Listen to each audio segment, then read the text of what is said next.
world over, there is a shortage of skilled and experienced engineers.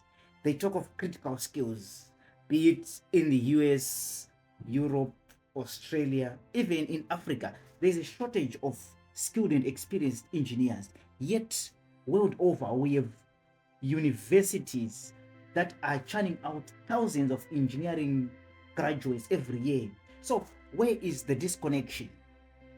What I figured out is that there is a serious disconnection between the highly skilled engineers and the recent graduates.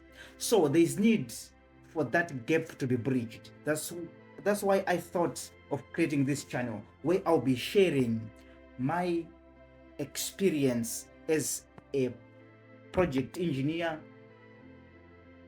Nearly 10 years ago, when I started my career, I got a project where I was an assistant project engineer, but then the senior engineer then quit, and then I was made the project manager and project engineer for a sewer rehabilitation project, and I didn't even know where to start. There were a lot of things that I didn't know, and it was quite a difficult thing, but well, I managed to sail through.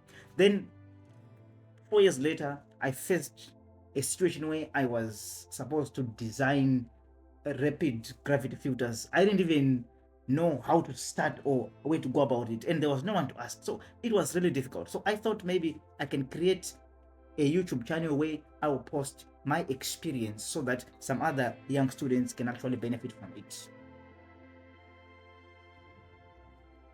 So without wasting time, let's get started. So in this video, I'm going to take you through the process of the drinking water treatment process, or I'll call it the design of the water treatment plant. So our starting point will be, what are the key considerations that you should take when you want to design a water treatment plant, like from scratch? There's a project and you're supposed to design the water treatment plant. Where do you start from? Right, there are many considerations, but in this introductory video, I just selected probably these few. So the first one that we are going to look at is, what is the water demand and supply. So in this water demand and supply, what you need to do is to know what is the population that will be served by this treatment plant. What is the per capita water demand? Okay. Then another issue or another consideration is the site selection. An ideal site selection will be proximity to the water source, and also issue of land availability and environmental impact. Then the other consideration is the water source itself. Then so in this one, we will be more concerned about the physical properties, which includes the water turbidity, color, temperature, and then we consider the chemical composition of the water, or the chemical properties, that is the pH, the hardness, dissolved solids. Then we also need to consider the biological aspects, which are the pathogens and any other living things that might be found in the water source. Then the other thing that we also consider is the regulatory standard. So when we are producing drinking water treatment, there are regulatory standards which each country has, or each regional bloc, like the European Union, or you can even use the one for the World Health Organization. They have got a regulatory standard for drinking water. And then we have the removal targets. So before we can even design the treatment plant itself, samples of water should be collected from the water source, and they are taken to the lab for water profiling, for water analysis, so that we know the composition of the source water. And then the results from this are then compared with the regulatory standard, so that from there we'll be able to see and determine the nature of treatment process that we need in order to bring the raw water or the dirty water to a standard where it will be safe and clean for consumption. The next thing that we also consider is the hydraulic design. So by hydraulic design, what we mean is that we would want to design our water treatment plant in such a way that we have the minimum number of pumps installed between subsequent process units. What we would want to do is to probably pump the water from the raw water source to the first treatment unit, and then design that the water will then be flowing from that first unit to other units by gravity. But there are some other processes where we need pumps, like for example for the filters, we have a process that we call backwashing, where we pump water, clean water, we pump it back to the filters to clean the filter. So in that case you will need to have a separate set of pumps, because this is a process that is probably against the gravity. But in general, you would want to have your treatment plant designed in such a way that the units, they are all designed hydraulically, where water will just flow by gravity from one process to the next, to the next, to the next, to the next, as much as possible. Then another thing that is considered is the capex, the capital expenditure, and then the opex, the operational costs. So you would want to know what will be the total cost, because the capital will also determine the budget or the funding that will be required in order to have this design. Then the next thing is the operational costs. So building or constructing a treatment plant, the funds or the resources used are part of the capital expenditure, but once the plant starts to run, there are operational costs.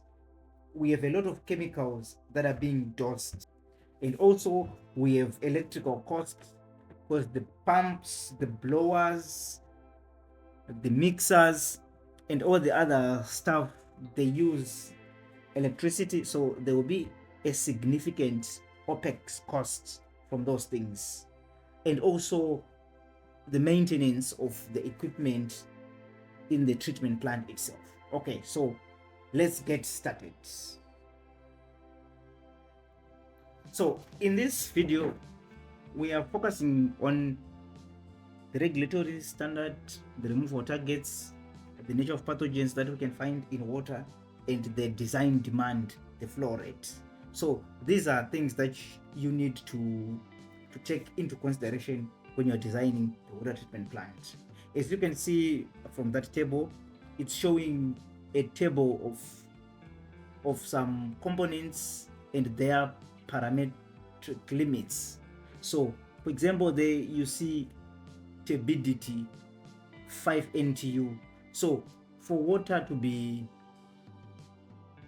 deemed or to be certified as safe for drinking, the turbidity should be maximum of 5 NTUs.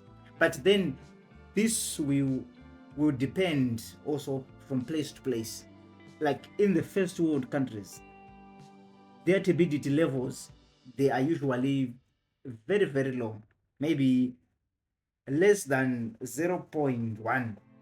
They will be trying by all means to make sure that they reduce the turbidity to the lowest. So that chart is probably showing the limits from the World Health Organization, but this will differ from country to country. So you need to know the limits in the place or in the country where you are designing the water treatment for. Right.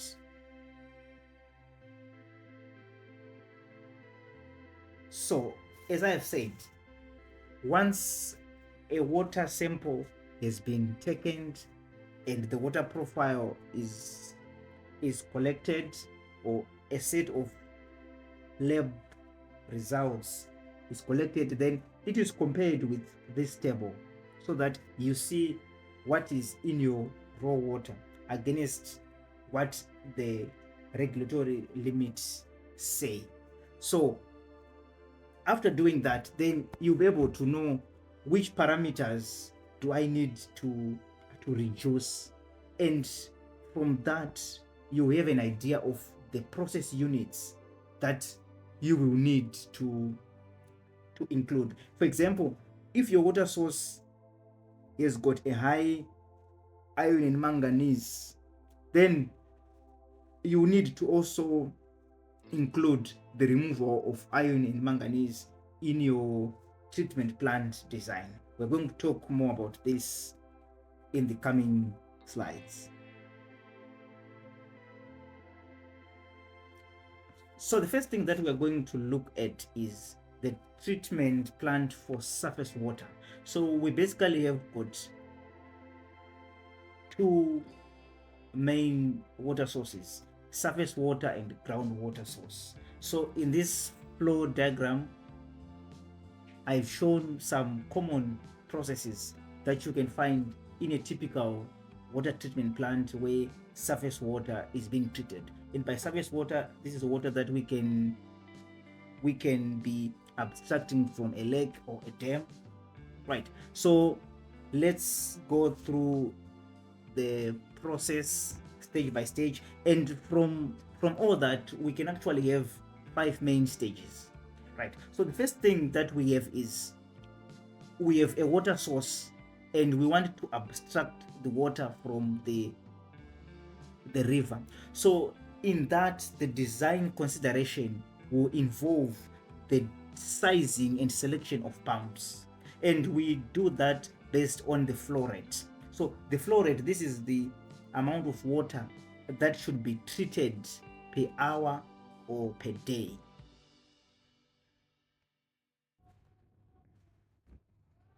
Then we also need to size the pipe work.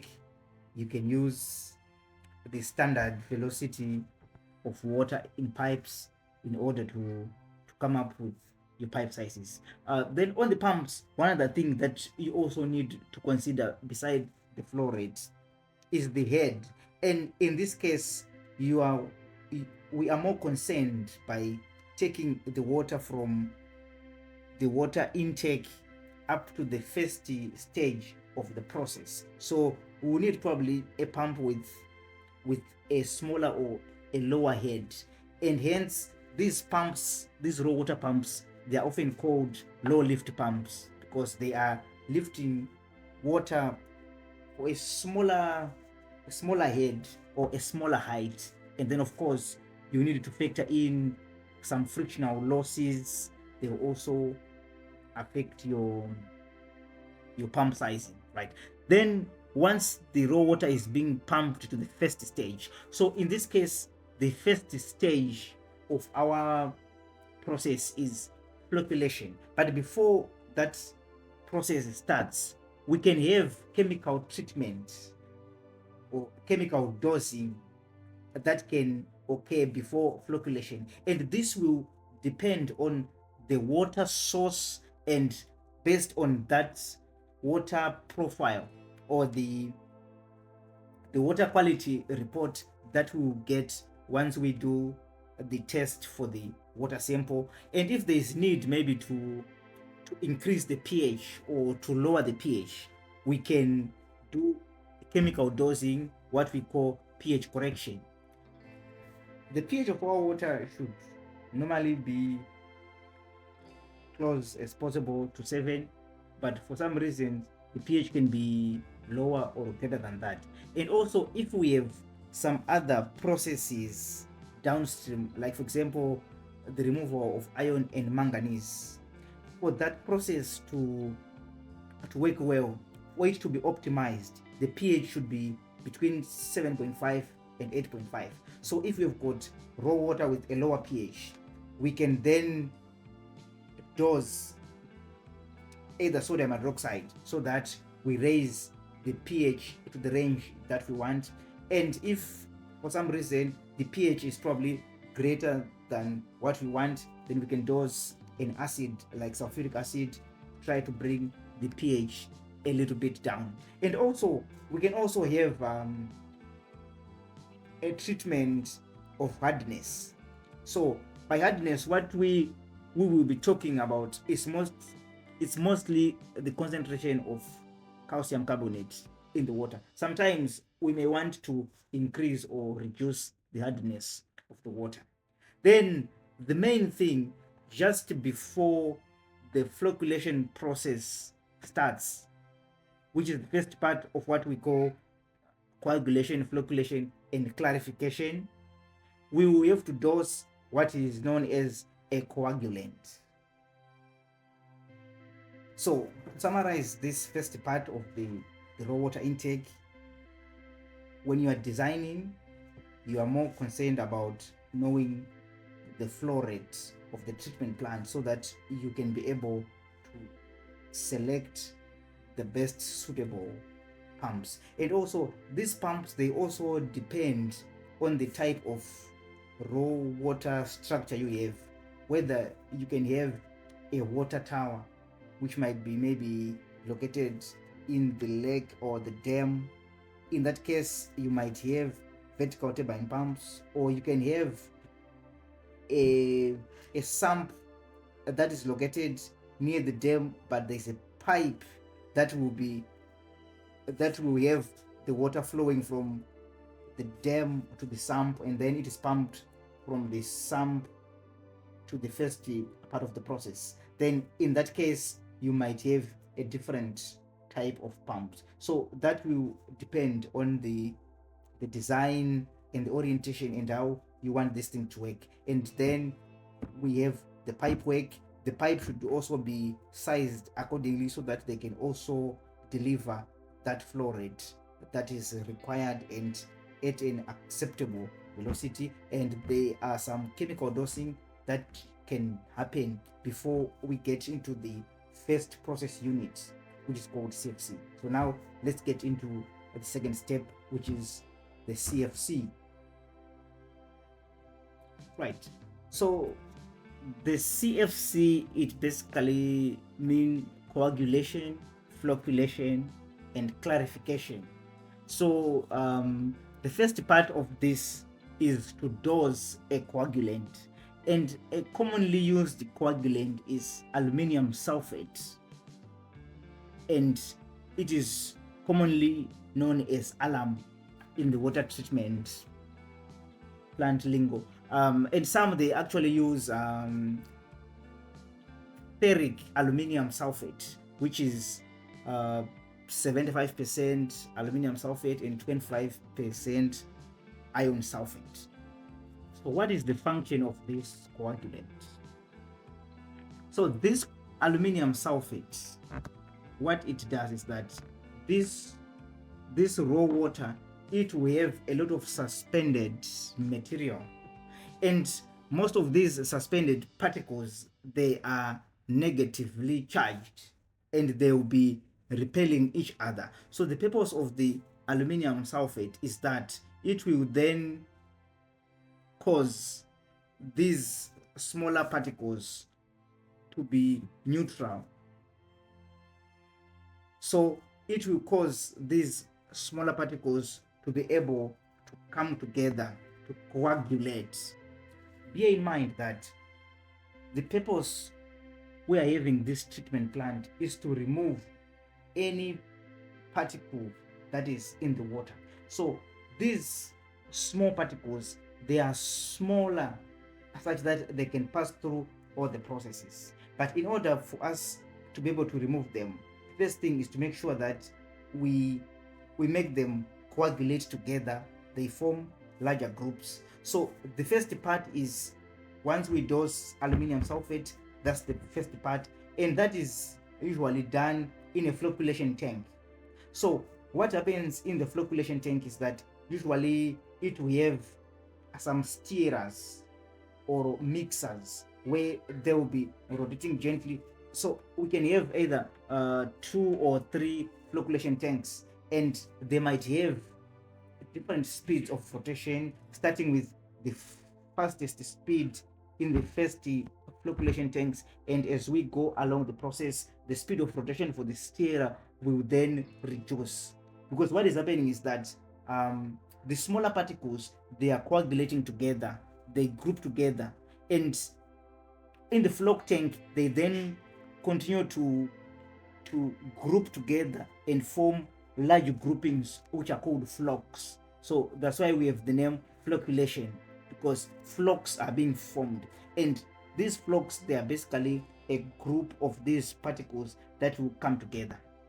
So in the last flocculation tank, the speed of rotation for the stirrer is usually the lowest, so that we don't break down or shear the flocks that would have been formed. Because when these particles form flocks, then it will be easy to remove the flocks from the water than to remove the individual particles from the water. So this occurs in the flocculation tanks. So for the flocculation tanks, basically we can just have either a cylindrical or a square tank, and we can have some stirrers or agitators which will be rotating at certain speeds. So these speeds, you need to calculate them, obviously, using the flow rates and the sizes of your tanks. These are the things that will determine your flow rates, because they have to rotate at a particular speed, and they have to give a particular size of power into the water, so that we can have an optimum flock formation.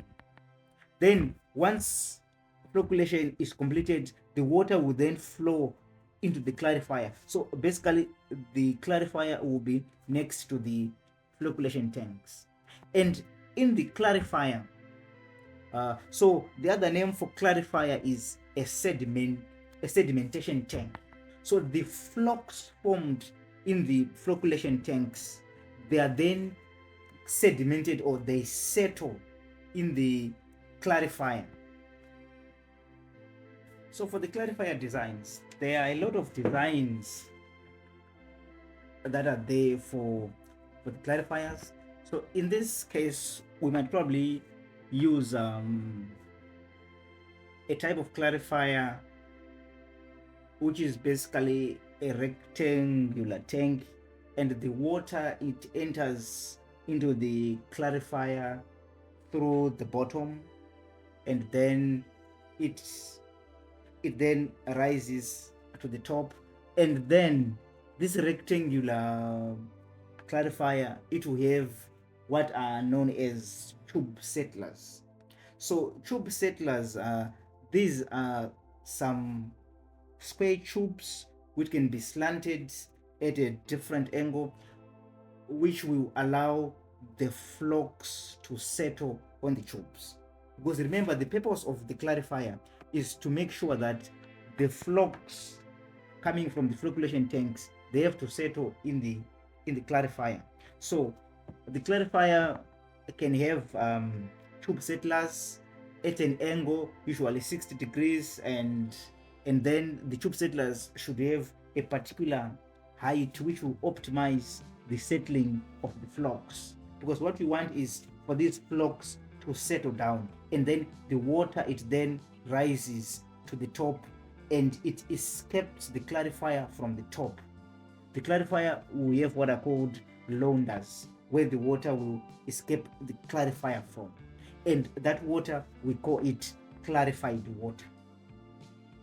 Right. So for the design of this clarifier, yeah, there are many factors that you have to consider, like the surface area, as well as the flow rate, and also determining whether you want your clarifier to have a rotating scraper that will be moving slowly and scraping the flocks or the sediments into a collection chamber.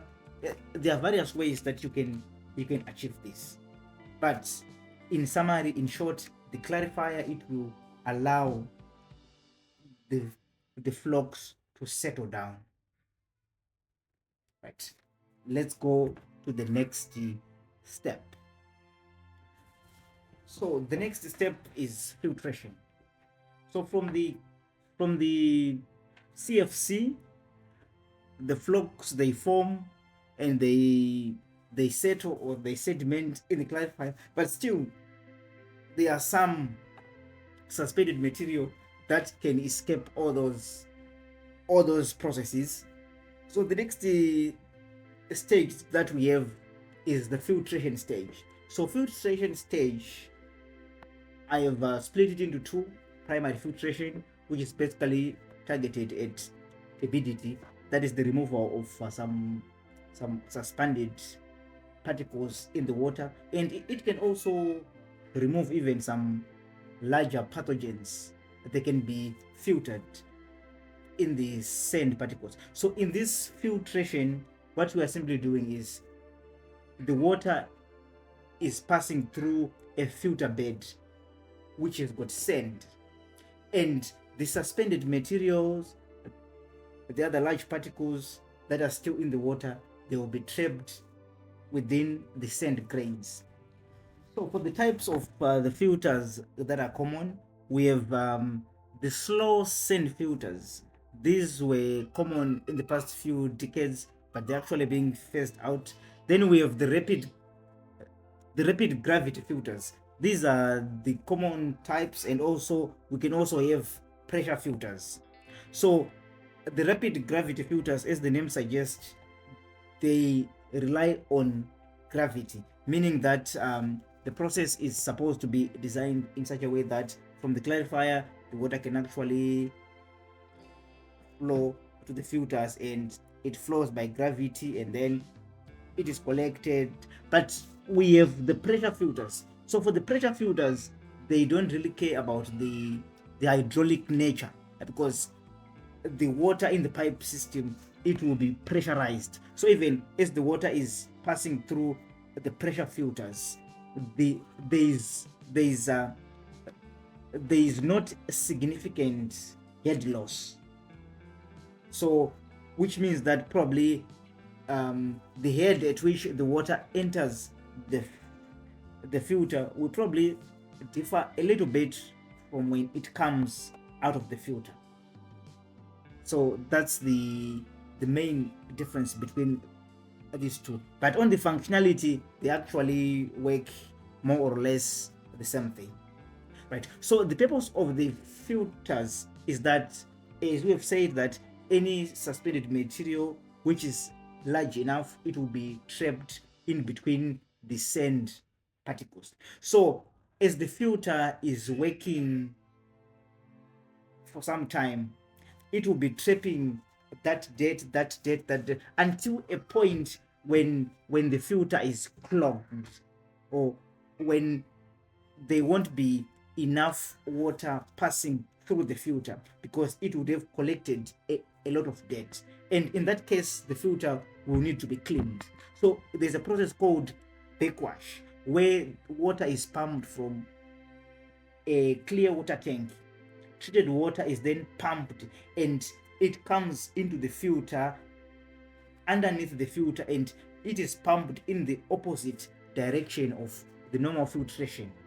And together with that, there can also be an air blower, which will probably blow first, or they can run at the same time. The air blower and the backwash pumps, they run at the same time. So the air will then be blowing all the dirt particles, and the backwash water will then carry that dirt particles on top of the filter, and then it will overflow.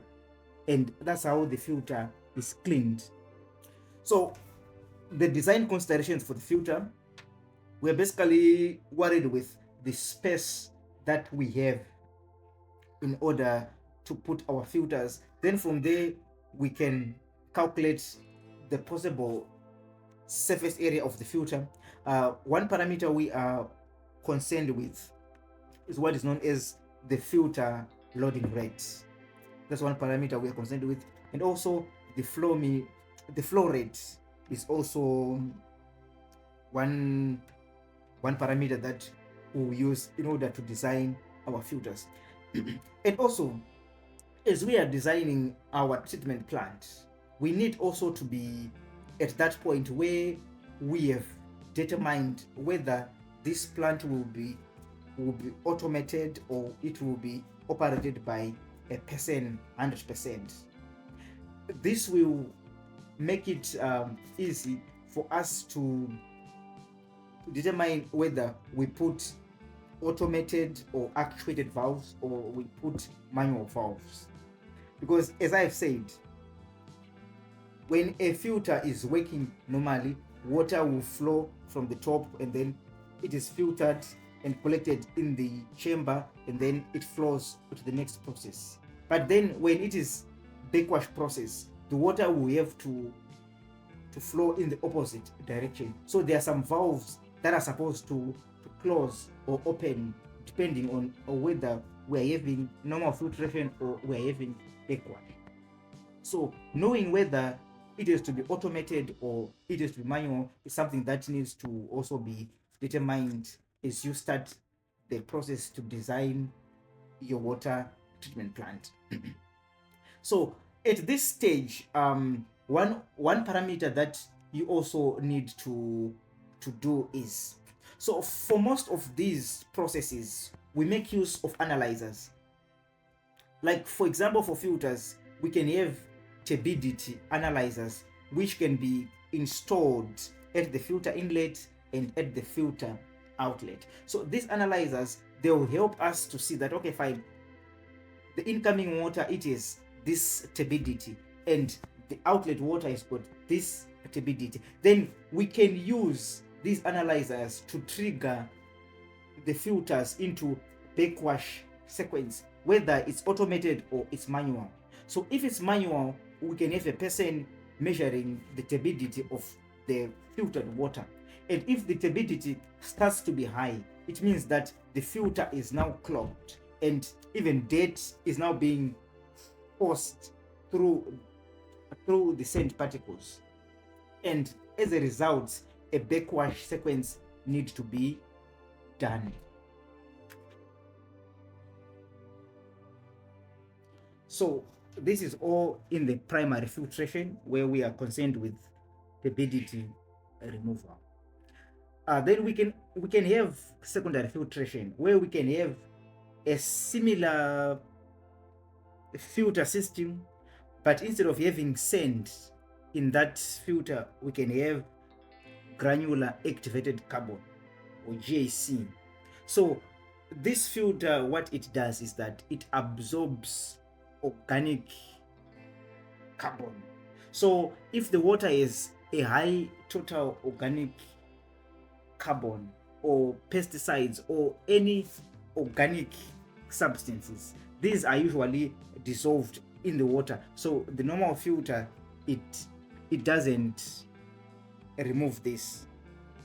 This will be dissolved in the water. But when it comes to a GAC or a granular activated carbon filter, it will be able to then absorb all that organic carbon from the water.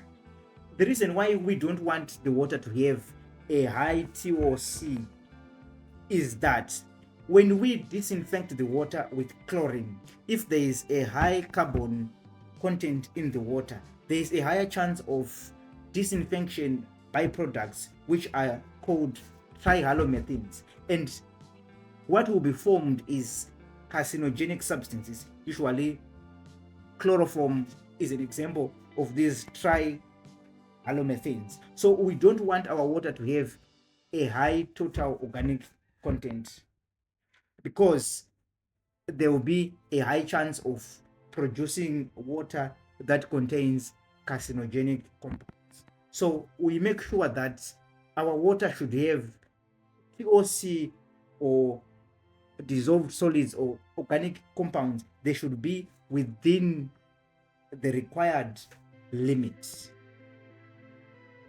We can also have a secondary filter when our raw water is a high iron and manganese concentration, we don't want iron and manganese concentration because these ones, they affect our water color. So the goal of water production is that we want to produce potable water that is safe and that is also aesthetically appealing. By looking at treated water, you should have confidence that this water is clean. So we don't want our water to be discolored. So high iron and manganese, they can cause that discoloration.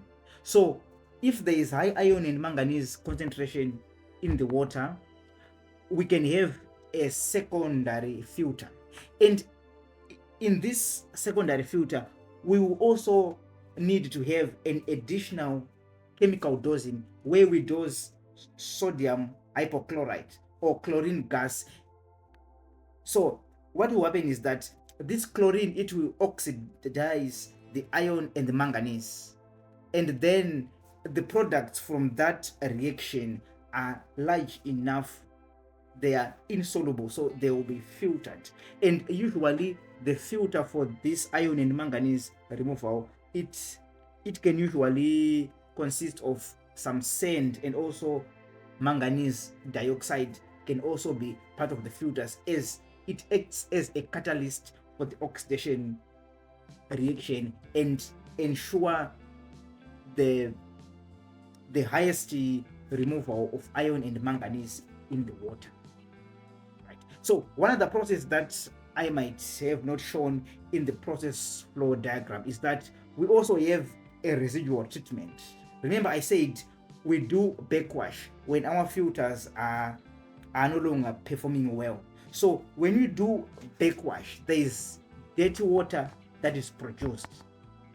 So that dirty water, it has to go through a residual treatment where it can go to a settlement tank or an equalization tank, and then it is treated before it is dumped either to the environment, or it can be reintroduced into the process. So we have another set of process which is called residual treatment.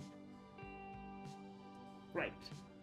Now in the step 4, we have disinfection, which is probably one of the big process. So you can see that we started with our raw water and it passed through the various processes, the flocculation, the clarification, the filters, and then now we are in the disinfection. So the disinfection, what we are doing is we are inactivating, or we are killing pathogens.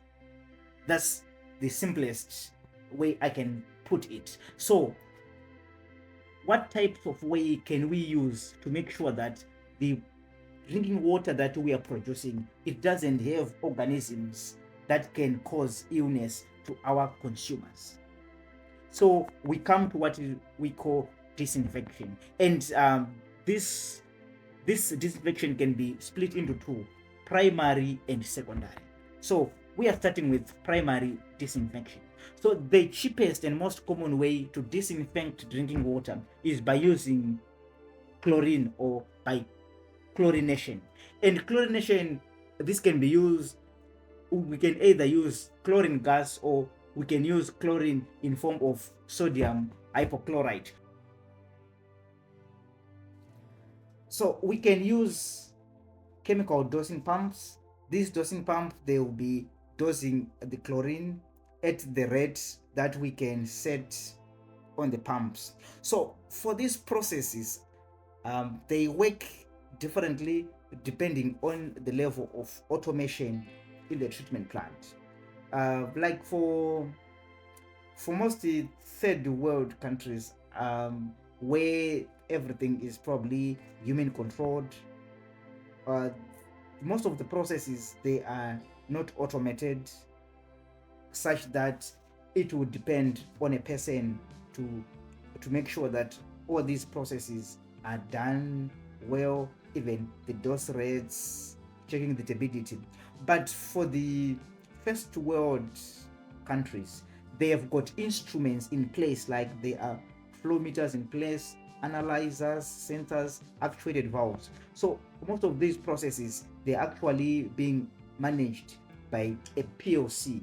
We have a control panel, and there's a PLC which will be controlling all these processes as the water is flowing within the process units. There are flow meters which are connected to the PLC. The PLC will see the flow rates, and then it will then adjust the dose rate of the dosing pumps so that they can pump the chemical at a certain rate, and also it can check the pH, the temperature, and the other parameters, because the dosage also depends on temperature.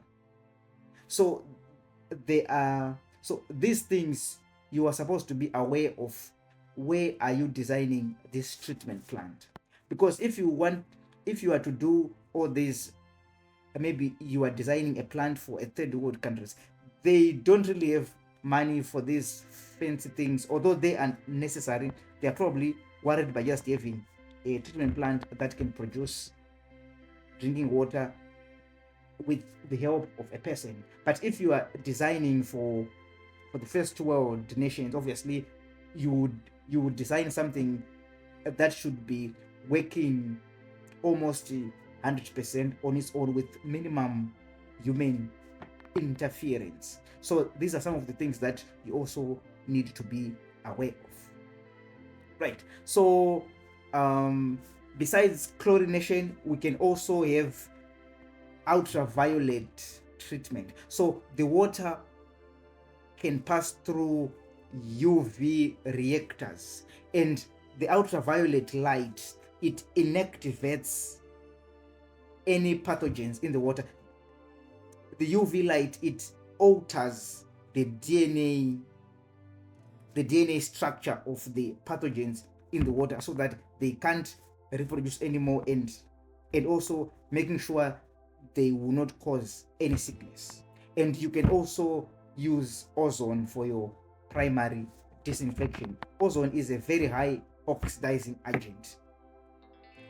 The question on which one to choose between chlorination, UV, and ozone, obviously UV and ozone, they are a bit expensive. But besides that, so the common pathogens which can be found in water are viruses, bacteria, cryptosporidium, protozoa, and the like. So, for example, chlorine is not very good with cryptosporidium. So if you've got a water source that is high in crypto, you would need UV. UV is better at treating crypto than chlorination. So these are some of the things that will influence or determine the choice of primary disinfection that you can use. Right. Then we go to the next one, which is called secondary disinfection. Before I touch on secondary disinfection, which is probably our last stage in this video, once primary disinfection is done, and if you are using chlorine for your primary disinfection, there's something that you also need to consider, right? So from the moment that you dose your chlorine into the water, there's something that is called CT, or contact time. So once you dose chlorine in the water, that water should achieve a certain amount of time before that water can be at the taps of consumers. So this contact time, this is the minimum time that the water should have with the chlorine in order to make sure that all the pathogens have been inactivated, and that time is called CT, or contact time.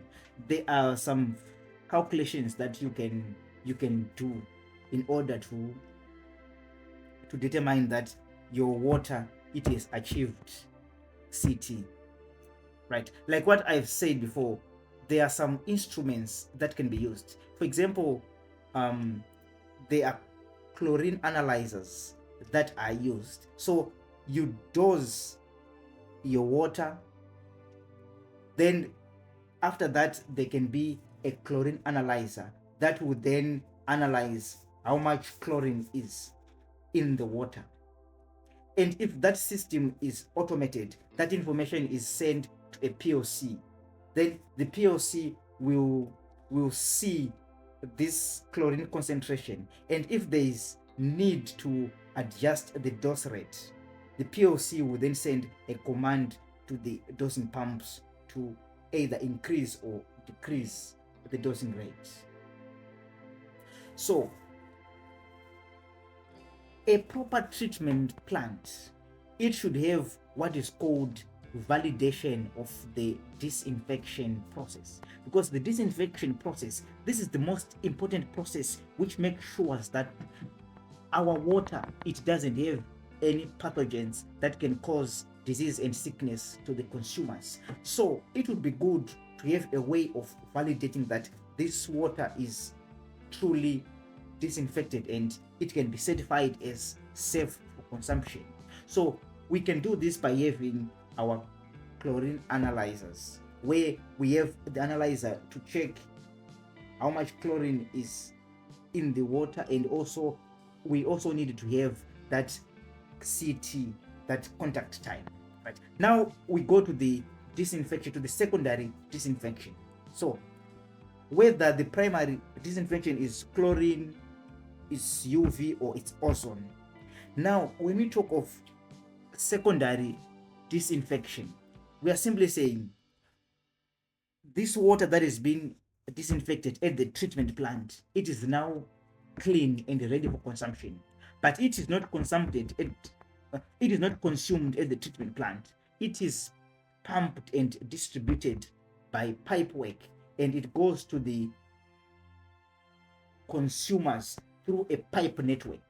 So despite this water being disinfected at the treatment plant, as it is transported, there is a risk that it can be contaminated. So how do we protect that water against contamination as it is being transported to the consumers? So this is where the secondary disinfection come into play, and secondary disinfection can only be achieved by chlorine. So how do we achieve this? We did the primary disinfection, the water is certified clean and safe. Then in secondary disinfection, we need to put an additional dose of chlorine in the water. So this additional dose, we call it the free residual chlorine. This is chlorine that is in the water, not to kill any pathogens. It's free chlorine in the water, and there has to be a parametric limit. For example, you can have your free residual chlorine as 0.1 milligrams per liter, which is the parameter that we expect to find at the furthest customer tap. When you go there and you open the tap and you fetch a glass of water, we expect it probably to have that residual chlorine. So this residual chlorine, it makes sure that as the water is being distributed along the distribution network, our water will remain safe for consumption. After all, what we are doing here is production of drinking water that is safe and that is aesthetically appealing. So it should be safe, and when you look at it, you should be confident that this is clean water that is safe to drink. So this is what secondary disinfection is all about. And there can also be a way to validate that.